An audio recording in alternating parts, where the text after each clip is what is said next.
একটি ইনজেকশন প্রয়োজন হয়, যে ইনজেকশনটির বাজার দাম হচ্ছে 7 টাকা 50 পয়সা।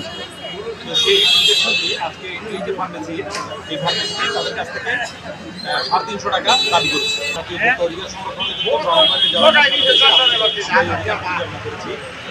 আমরা গতকাল সামাজিক যোগাযোগ মাধ্যমে আমরা দেখতে পাই যে একজন ভোক্তা এই ফার্মেসিটি থেকে একটি তার ওনার নিকটাত্মীয় এই সদর ক্লিনিকে ভর্তি থাকার কারণে ওনার একটি ইনজেকশন প্রয়োজন হয়, যে ইনজেকশনটির বাজার দাম হচ্ছে 7 টাকা 50 পয়সা।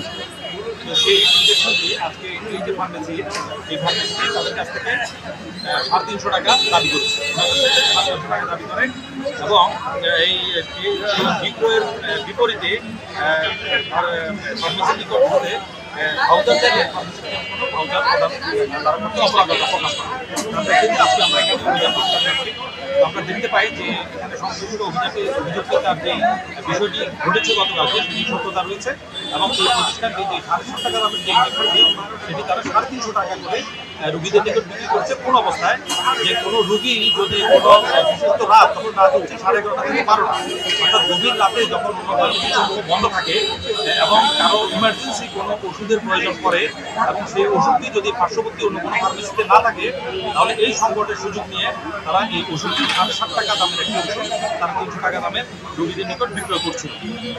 এবং আমরা যখন এই প্রেক্ষিতে আজকে এখানে অভিযান পরিচালনা করি, অভিযান চলাকালীন সময় আমরা দেখতে পারি যে তারা একটি বিদেশি ওষুধ একজন ভোক্তা নিকট বিক্রয় করছে, কিন্তু তাকে কোনো প্রকার মেমো দিচ্ছে না। ভোক্তা তাদের নিকট মেমো চাচ্ছে যে আমাকে মেমো দিন, কিন্তু তারা কোনো মেমো প্রদান করছে না। এর কারণ হিসাবে তারা বলছে যে এগুলো বিদেশি ওষুধ, আমরা বিক্রি করলে এখানে আমরা মেমো প্রদান করি না। অর্থাৎ এখানে তাদের একটু দুরভিসন্ধি রয়েছে, কারণ যে ওষুধটির প্রকৃত মূল্য তার চাইতে তারা অধিক মূল্য গ্রহণ করার জন্য প্রকৃতপক্ষে তারা ভোক্তাদের নিকট মেমো প্রদান করেন। তো আজকে এই প্রেক্ষিতে এই প্রতিষ্ঠানটির আমরা এই বিষয়টির আমরা সত্যতা পেয়েছি। আমরা উভয় পক্ষের এখানে বক্তব্য শুনেছি এবং যে সাধারণ ভোক্তাগণ রয়েছে, অন্যান্য যারা এখানে কিনতে এসেছে, দু একজন তাদেরও মতামত নিয়েছি। এই প্রতিষ্ঠানটির বিরুদ্ধে পূর্ব থেকেই কৃত্রিম সংকটের সময়ে অতিরিক্ত মূল্য গ্রহণ করার অভিযোগ রয়েছিল। আজকে বিষয়টির সত্যতার সাপেক্ষে আমরা প্রতিষ্ঠানটিকে 40,000 টাকা অর্থদণ্ড প্রদান করেছি এবং প্রতিষ্ঠানটিকে আমরা চূড়ান্তভাবে সতর্ক করেছি, ভবিষ্যতে যদি একই অপরাধ যদি এখানে পুনরাবৃত্তি ঘটে, তাহলে এই প্রতিষ্ঠানটিকে সিলগালা করা সহ ভোক্তা অধিকার সংরক্ষণ আইনে যত সর্বোচ্চ শাস্তি রয়েছে আমরা সে ব্যবস্থা গ্রহণ করি। জনস্বার্থে আমাদের এই কার্যক্রম চলমান।